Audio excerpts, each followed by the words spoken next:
সুখবর পেলেন মিয়ানমারের ক্ষমতাচ্যুত ও গৃহবন্দী অবস্থায় থাকা গণতন্ত্রপন্থী নেত্রী অং সান সুচি। ৫ মামলায় সাধারণ ক্ষমা করা হয়েছে তাকে। এর ফলে তার কারাবাসের মেয়াদ কমল ৬ বছর। জান্তা সরকারের মুখপাত্র জ মিন্তুন দেশটির 11 মিডিয়া গ্রুপকে বিষয়টি নিশ্চিত করেছেন বলে জানায় বার্তা সংস্থা রয়টার্স।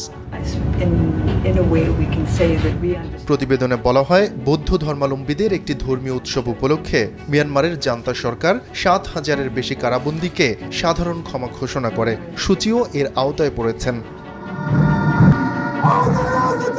২০২১ সালের ১ ফেব্রুয়ারি অভ্যুত্থানের মাধ্যমে নির্বাচিত সরকারকে হটিয়ে ক্ষমতা দখল করে মিয়ানমারের সেনাবাহিনী। রাজনৈতিক জীবনের বেশিরভাগ সময় তাকে বিভিন্ন সেনা সরকারের অধীনে বন্দি দশায় কাটাতে হয়েছে। ২০১৫ সালে দেশটির ৪৯ বছরের সেনা শাসনের অবসান ঘটে। এরপর ওই বছর অনুষ্ঠিত হওয়া নির্বাচনে সুচির নেতৃত্বাধীন দল নিরঙ্কুশ বিজয় পেয়ে সরকার গঠন করে।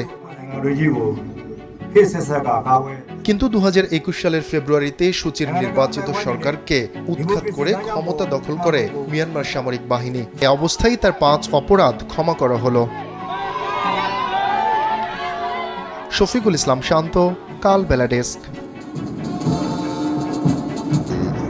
MI2M ရရင်တစီတို့ကစောက်ကြက်လိုက်ပါပြန်တန်းလာတာဖြစ်ပါတယ်။ပြတက်ရင်ဘုံမူကြီးဝင်းကျော်မျိုးနဲ့ဘုံမူရန်လင်းအောင်တို့ဦးဆောင်တဲ့နော်ဒါစစ်ကြောင်းအလံတော်ဖွဲ့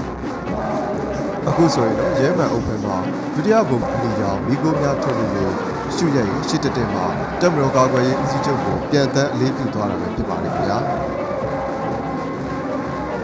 နော်ဒါစစ်ကြောင်းတန်ချက်ကရဲများတပ်ဖွဲ့ညွှန်ကြားရေးမှူးရုံးကိုစားပြုစီးပြတပ်ဖွဲ့ဖြစ်ပါတယ်။ရေပြင်မှမြေပြင်ပြင်300 မီလီမီတာပဲတိန်တုံး